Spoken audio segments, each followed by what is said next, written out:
สบายดีเด้อสบายดีทานผู้ชมตอนนี้เขาออกมาตลาดเนาะตอนนี้เป็นเวลา7 โมงแรงแต่ว่าแดดยังร้อนมือเด้อ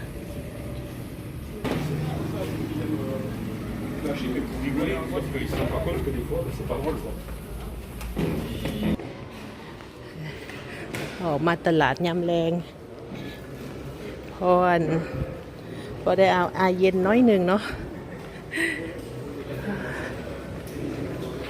ส่วน7 โมงแรงคนกสิบหลายเนาะมื้อนี้วันพุธเด็กน้อยพาโรงเรียนละบ่เนาะย่านคนเขาออกไปหลินทะเลไปละ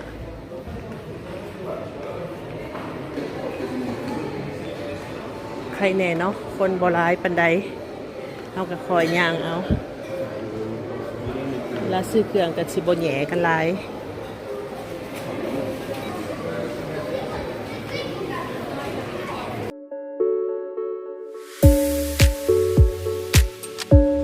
ก่อนสิเขาทางในตลาดเนาะเขาก็เอาตุกน้ำมาขายก่อนเนาะตุกน้ำเขาที่เขากินแล้วเนาะสามารถเอามาขายคืนได้ตุกหนึ่งตุกใหญ่เป็น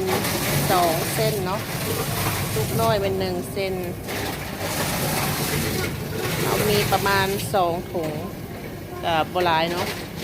เดี๋ยวมาเบิ่งว่าเฮาสิได้เท่าไหร่ทั้งหมด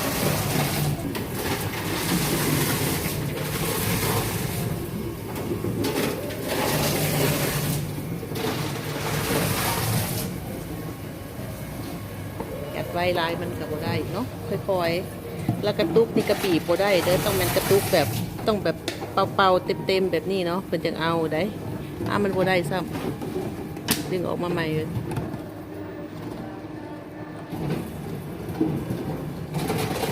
อายุแห้งหลายระบบมันก็บอลเลน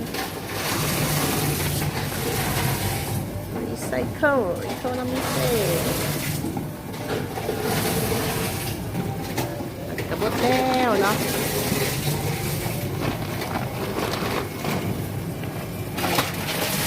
ของเขาทั้งหมดได้34เขาจะได้เป็นปีออกมาแบบนี้เนาะสำหรับทั้งขานี่ก็จะเป็นตู้ถ่ายรูปเนาะจะมี2 ตู้แล้วก็ตู้อัดเอกสาร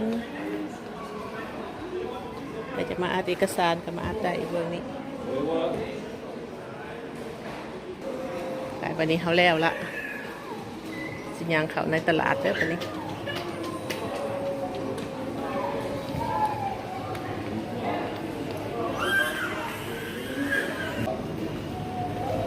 นี่แม่นมือเพิ่นสินค้าลดราคาเนาะโซล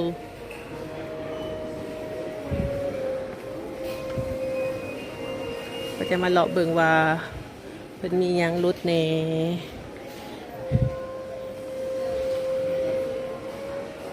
ซุมเขตนี่มันเครื่องไฟฟ้าเนาะก็ยังบ่มีหยังหลายเพราะว่าเป็นมือทำอิฐ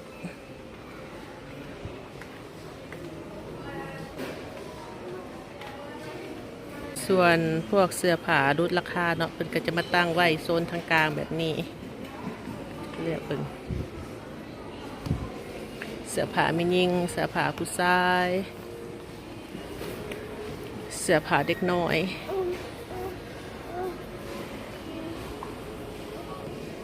เครื่องเด็กน้อยเนาะเพิ่นลด50%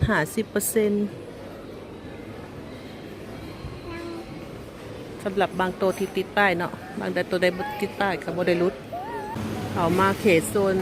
พักหมักไหม้เนาะ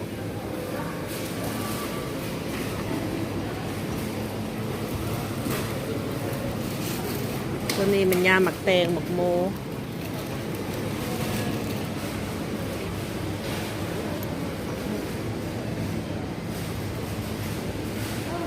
อันนี้ก็จะแมนห้านขายซูชิเนาะประเทศเป็นกราฟไว้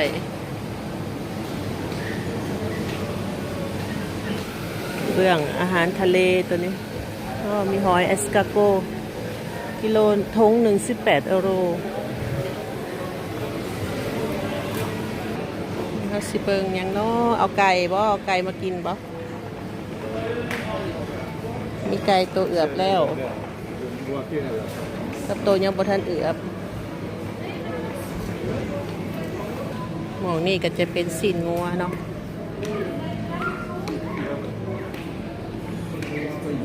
ตัวนี้ก็จะเป็นซีนหมู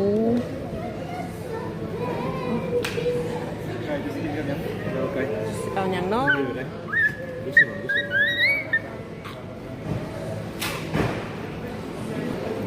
เป็นหมูประเภทหมูสามสั้นหมูดูขางเนาะว่าสิเอาใส่กรอกบ่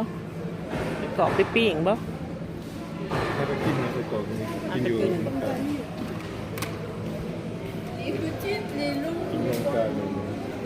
สมอยนี่ว่าซื้อมาซื้อยังเบิ่งไก่หรือว่าเบิ่งหมูคือว่าจะกินต้มกบเปียก มันห่อนโพด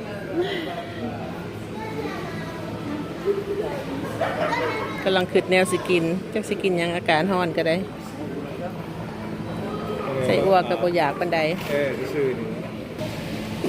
เดี๋ยวเขาสิเลือกซีนหมูไปดาดกินเนาะได้เมนูละ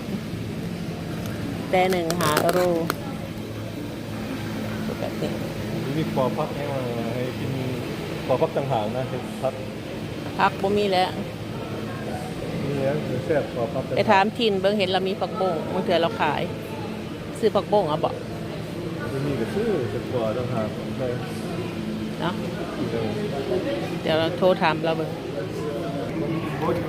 ออกมาตลาดแล้วก็เพิ่นบ่จักแนวสิซื้อกินเนาะ แบบว่าซีนมันมีหลายกว่าผักอะนะจะเฮ็ดผักขัวผักเนี้ยมันก็บ่ค่อยมีหลายปานใดอันหมู่เพิ่นมีสวนเนาะว่าสิถามเพิ่นเบิ่งถ้าเพิ่นมีผักขัวเฮาก็จะไปเอาผักขัว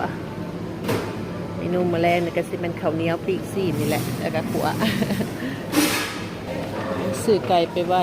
เอาไปโตหั่นแหละไปมันก็จะได้กินหลายแนวแน่เมื่อนั้นซื้อแบบใด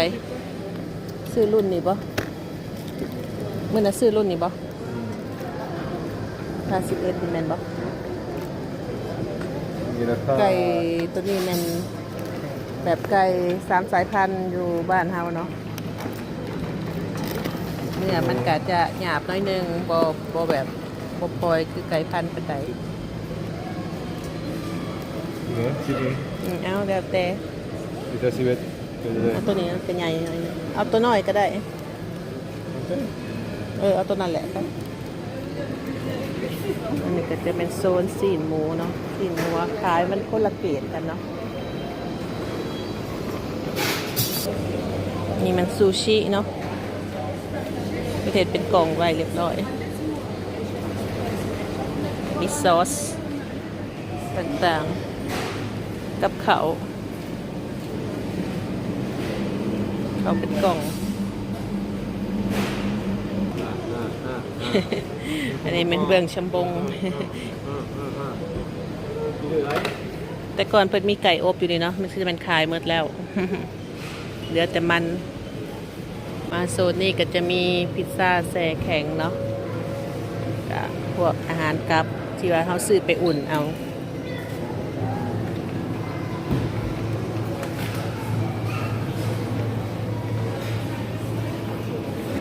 มาบอนเขตฟรอมาชเนาะบอนเครื่องเบอร์เครื่องนม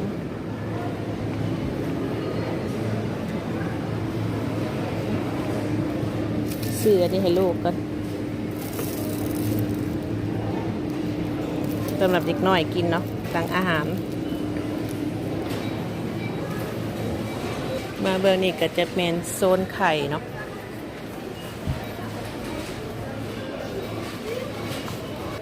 มาเบื้องนี้จะเป็นโซนอาหารอาซีเนาะเป็นจะมีหมี่ขายโอเคหลังจากเขาได้เครื่องครบแล้วเขาก็สิไปจ่ายอยู่เคาน์เตอร์เนาะวันนี้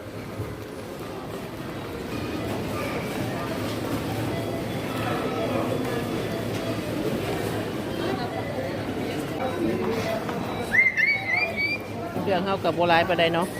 น้อยเดียวได้ไก่กับซีนหมูแล้วก็ไข่เมื่อหลังจากซื้อเครื่องแล้วเนาะเมื่อประมาณ50มื้อนี้ได้ซีนได้ไข่ได้นมบัดนี้เฮาก็สิมาเสี่ยงโชคน้ำเพิ่นเนาะ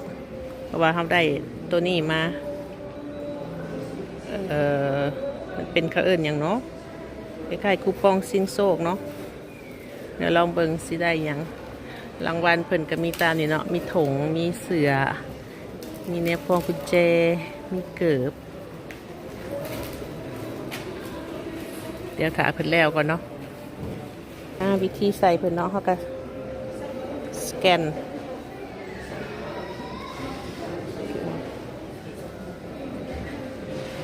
คือบ่ขึ้น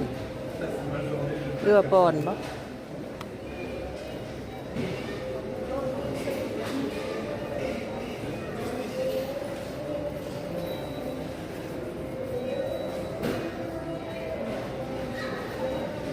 ่อนลงไปเนาะ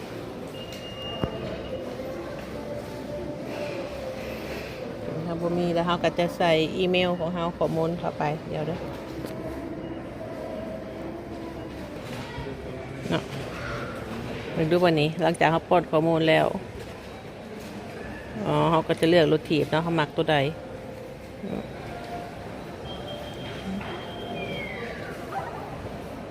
แมวบ่ได้ซ้ำเนาะ ผู้ใดที่ว่าซื้อเครื่องเนาะก็จะได้คูปองตัวนี้มาซิงโซกน้ำกัน ไปไม่ได้ ตอนนี้ก็ได้เวลาปิดห้านแล้วเนาะ7 โมงปลายแล้วบ่ได้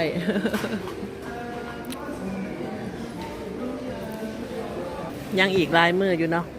เพิ่นเฮ็ดในการลดราคาสินค้าเนาะเดี๋ยวไว้มื้อหน้าเฮาสิไปเลาะถ่ายใหม่ขอบใจมุทุกคนที่ขับมาเบิ่งมาส้มเด้อ